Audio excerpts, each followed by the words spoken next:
Happy to be here and to see the movie, and you know the haters are out, but we're here. What's the point of holding a Canadian flag? So you've been indoctrinated. No. Suck my dick. This is just part of the Hamas propaganda. Why would I attack you? I'll give you 3 good reasons not to. Come attack me. One would assume that across our border, our neighboring country, Canada, there would be a little different attitude than what we've seen in the streets of the United States of America. Yet, watch this video together, what happened in Toronto at an international film festival when a movie was about to be featured about an individual trying to save his life during the October 7 massacre. Look what happened outside that theater, and you wonder, where did the incitement come from? Let's watch it together and we'll discuss it afterwards. Kindly subscribe to this channel so a little bit of light will push away a lot of darkness. David Menzies for Rebel News here in downtown Toronto, and I'm standing outside Roy Thomson Hall. This is where the film will be screened, a very controversial film, at least in some circles. It's Barry Averich's The Road Between Us, The Ultimate Rescue. It features the plight of an Israeli grandfather on October 7th, 2023, doing everything he could to rescue his family members. And as they say in Hollywood, lights, camera, action. Really the show that you want to see, or that is perhaps more profound, is happening outside Roy Thomson Hall, not inside the movie theater. We have pro-Israel demonstrators, and on the other side, well, we have the usual suspects, the pro-Hamas people, the Hamassos as I like to call them. And right away, par for the course, so many of them are wearing a disguise. I don't know why you're wearing COVID masks. That's 3 years in the rearview mirror. But anyways, you don't see a single Canadian flag on display. And it's kind of funny. I think these are the kind of people that enjoy the milk and honey of the Canadian social services network, but they have no regard for that. And folks, before I go any further, just check out what I've got behind us. Yes, my favorite vehicle, our Jumbotron equipped truck. We're not just practicing journalism, we're taking a stand for freedom of expression and a stand against censorship, what many of these pro-Hamas people would like, but Canada is not under Sharia law, at least not yet. And folks, can you help us out with the expenses for our truck? Can you please go to CanadaStandsWithIsrael.com. That's CanadaStandsWithIsrael.com. Sign the petition, and if you're able to, please kick in a donation so that we can continue to bring you the other side of the story and keep our beautiful truck on the road. In about less than an hour, the film is due to get screened. And it's very interesting. You might recall this made international headlines when the cowardly director of TIFF, Cameron Bailey, said they were dropping the documentary. Can you imagine that? They reversed course. I didn't think they went far enough. I think Mr. Bailey should resign in disgrace, but I doubt that's going to happen. So, as they say in Tinseltown, the show will go on. Let's see if there's any shenanigans in terms of the Hamassos actually trying to storm the cinema. Stay tuned. What has to go through their mind? To continuously murder, to poison the food that's being sent to starving children. Why do these people stand there? Israel existed always. There is no Israel. There's only Palestine. What brings you out here today, sir? We're here because the Toronto International Film Festival has decided to air a film that is a microcosmic component of a much greater narrative that pushes this, that justifies the genocide that's taking place in the 21st century. Why are you here? Why I'm here? Yeah. Why I'm here? Are you going to storm the cinema, sir? sir? Sorry? Are you going to storm the cinema? No, I'm not Israeli to do that. Oh, okay. Then why would they do that? It's a film about... I wanted to show the whole world about the genocide. Oh, you mean what happened on October 7th, 2023? Keep lying about October. Oh, that was the world's largest massacre of Jews since the Holocaust. I challenge you previously. Give me one beheaded baby. What happened in 1948? Stop these crocodile tears. Crocodile tears? There was almost 1,200 people massacred that day. What about the 100,000 people killed? Where are you getting those numbers? Where are you getting your numbers? Oh, it's been well What happened documented. yesterday in Qatar? If you don't like the film, there's a lot of stuff I see out there that I don't like. I turn the channel. I walk by. Why do you subscribe to cancel culture? Because if you don't like a film, that film does not result in the death of thousands of children. But if there's a film that's pushing a narrative that is supporting destruction and the extermination of an entire demographic, that requires a slightly different response than simply turning off the TV. But sir, wait a minute. People like you like to turn off the TV every time you see something that doesn't conform to your ideology. What does that sign mean, ma'am? Pardon me? What does your sign mean? What does my sign mean? The number one cause of child deaths is the state of Israel. It's pretty plain. Okay. Did the state of Israel cause all the child deaths on October 7th, 2023? You can't take it out of context. I don't agree with any violence whatsoever. I'm against all war. But Israel is a war Well, then state. why are you choosing sides here today if you're against all I'm violence? against a genocide that's happening. Okay, like the one on October 7th? October 7th was an unfortunate incident. It was An not a unfortunate genocide. incident, the biggest massacre of Jews since I'm the Irish Holocaust? Canadian. I know my history. Do you know yours? I was born in the UK. Okay. And I'm a Canadian citizen. I have no Palestinian DNA whatsoever. So you've been indoctrinated? No. Because my understanding is that Israel prevents them from leaving. Nothing justifies this. Folks, hopefully you can hear me okay. You see, the Hamas holes, as usual, have loudspeakers. Isn't that interesting? The police will shut down Christian street preachers if they amplify their message. But when it comes to these Islamists, no problem. I guess on the good news is they're not blocking the intersection to traffic to pray. We're happy to be here and to see the movie, and you know the haters are out, but we're here. You know, that is the point, isn't it, sir? That's the crux of the matter. Obviously, these are intimidation tactics to keep people away from this movie. I would argue they've... Intimidating. I think they're showing who they are. Learn the issues. Let's chat about the issues. There are some serious issues here for both the Palestinian people and for the Israeli people. They're legitimate, serious issues. Let's sit down. Let's talk about them. This kind of intimidation doesn't help anybody and only creates division and hate. And we want love in this world. We don't want hate. Do you think, in a perverse way, these pro-Hamas demonstrators are doing you a service in that how many people knew of this film, The Road Between Us, prior to the outcry, and now, well, we're having a real-life version of the Barbra Streisand effect, aren't we? Well, I mean, there are certainly those that would say that every press is good press. Yes. Unfortunately, you know, this is just part of the Hamas propaganda and the facade of anti-Zionism, which is really anti-Semitism. What did you think of the original decision last month by Cameron Bailey, the head of TIFF, that he was dropping this documentary from the program, the only reverse course, due to what I think was an international PR black eye? It's a coward. He's kowtowing to the terrorists. Yeah. They started a war.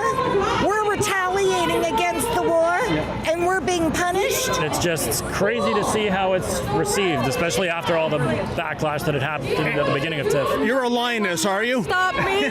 They will not intimidate me. They're the ones that should be ashamed, not us. You're useless. Why are you so profane, sir? Because Ezra's a fucking cunt. Suck my dick. Wow, that's very intelligent and mature. Oh, look who it is. It's Anus. Anus, what brings you out here, sir? Say my name properly, Vinci. You're on the wrong side. You know that, right? Anus, are you concerned about using your pager?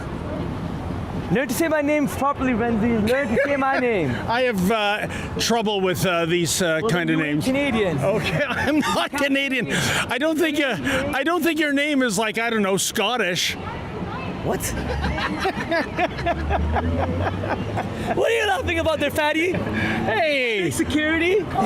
You're look at this fake security. They can't even do anything. All they do is get all this gear. They can't do jack. Why would you? How dare you? How dare you? On my knees!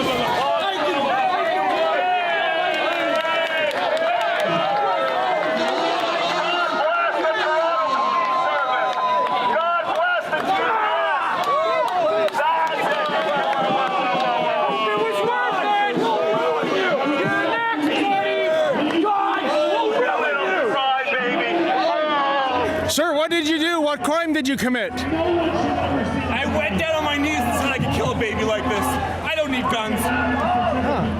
What were you trying to say with that message? I was trying to say you don't need guns to kill babies. It's not heroic to kill babies. Did you want to kill babies? Hell no!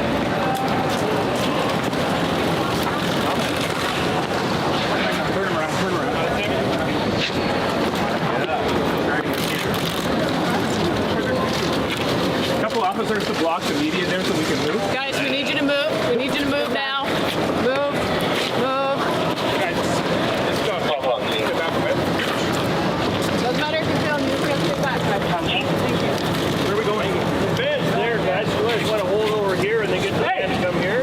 Don't do that. Don't do that. Invite you? You guys want to invite, guys? You guys want to take him on? Why are you trying to bite him? Yeah. Are you afraid of biting? Well, yeah. My muscle Why don't you guys face, okay? For you. Okay, guys. That's far enough. That's far enough. Well, you know what, folks? I think we just witnessed the Christmas miracle in September, and by that I mean a member of the Hamas holes has been arrested and put in this paddy wagon. Usually it's the other way around. Usually it's somebody like Salman Sima being arrested for displaying a Canadian flag. Can you imagine a peaceful counter-demonstrator? Usually it's yours truly. I was arrested 5 times last year for practicing journalism in public. Do you think maybe the police and the city, there's Hamas hole fatigue setting in, that this nonsense, which is costing tens of millions of dollars, that enough is enough, and with reprobates like that acting violently, it's time to put the hammer down? Well, maybe. Let's see. Man, the fact that you actually have fake security, you're scared for your life?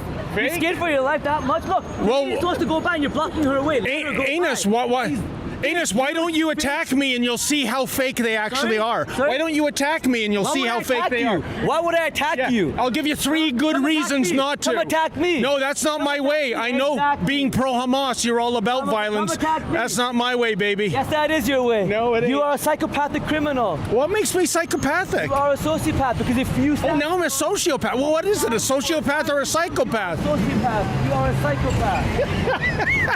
We are Canadians. I'm just asking a question. Here peacefully. Okay. Are you really a Canadian? I don't see any Canadian flags. Okay, we are Canadians.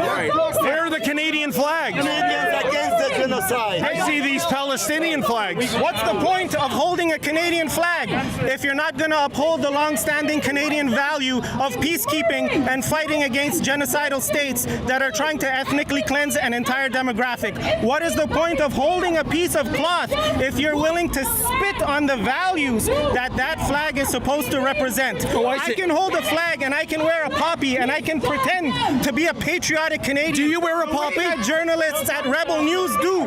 Do you wear a poppy on November 11th? Yes, I do. And if you do not believe in the Canadian Charter of Rights and Freedoms, he's a liar. Come on. I just don't believe it. You don't believe it. You know what, folks? Isn't this a sad sign of the times? Back when I was growing up in Toronto, you bought a movie ticket and you just went in the cinema. Now look at this. It is security screening that would rival that of an international airport, and I guess with good reason. We know how violence prone the Hamas assholes are. But again, so sad that people have to be frisked, they have to have their handbags searched just because they want to see a documentary here in Toronto in the Dominion of Canada. Unbelievable. And sir, I always thought it was ever thus. If you didn't like something, you change the channel or you don't buy a ticket. Why is it that we have a culture right now where if the opinion, the narrative runs contrary to what they believe, that film, that show, that comedian, whatever it is, has to be censored? I don't know, I think we've seen it a lot this war, since the beginning and even before this war, from pro-Hamas activists. It's terrifying to see what it's become in Canada specifically. To be honest, I would go and watch a movie that was a reasonable movie, that was a legitimate movie, that was created by the Palestinian community. I would go and see it. I would not be protesting this way. This is hateful. This isn't Canada. Yeah. These are not Canadian values. I feel like it should have been a couple more screenings like it was originally planned, especially the press and industry one was an important one. And then they took that away and shared it in this one. I didn't think that was cool. Sir, do you think Prime Minister Mark Carney is a supporter of Israel and the Jewish community? Absolutely not. He's a world economic guy. No, he's not a supporter of Israel or Judaism. Recognition of Palestinian statehood, I think, is absolutely ridiculous, especially with hostages still held. Well, folks, it is 2:10. The last stragglers are being led into the cinema. So the film was delayed by a few minutes, but it certainly wasn't canceled. Meanwhile, the Hamas holes, it looks like they didn't get the memo. They're still raising a ruckus. I think maybe we should film that, an ancient piece of show business, namely the immortal bard's Macbeth. Precisely the line, full of sound and fury, signifying nothing. For Rebel News, I'm David the Menzoid Menzies. Well, this is quiet, the sight to be seen. The question still lingers, why cover your face? Why are you wearing masks? If you believe in something, then show us your face. Let us know who you are. Why do they hide behind masks? Well, obviously, it's because they know that there are consequences for their actions. It's just so sad to think about in Toronto, Canada, that this type of demonstrations will be tolerated. And he asked the question, why are there amplified speakers allowed? When others try, they get shut down, but yet they allow them to do it. Well, what we have seen since October 7 is the propaganda war, and this type of behavior of these protesters, who probably 95% of them don't have a clue what they're protesting. You just pick any of the protesters and you ask them which river, which sea, who is Palestine, where is Palestine? And they have no clue. Obviously, these protests are well funded, well greased, and there's nothing you can do about it. But what we can do is to be able to understand and appreciate that we are fighting a war now, not only a ground war on 7 fronts, but also a propaganda war. And that war we have to win as well. The way we win the propaganda war is by shutting it down. When you get information that's erroneous, that's a myth, that's a fake, that's a lie, that's an untruth, it is your responsibility to counter it. And counter it with facts. Just like he asked him, where are you getting your numbers from? He has no clue. 100,000, 200,000. These are numbers. Where are you getting it from? And so it's important to be in the know. It's important to know the facts on the ground and to be knowledgeable how to respond to it. But what's important is to engage in conversation. In the workplace or wherever you may be, when anti-Semitism shows its ugly head, be the brave one to shut it down with facts, with truths. Ultimately, the truth always prevails. So let's pray to God that the truth will prevail again in the Middle East. The war could be over today if Hamas gives up the hostages, both the dead and the alive. War is over. Let's pray, and we hope that happens very soon. God bless you. God loves you.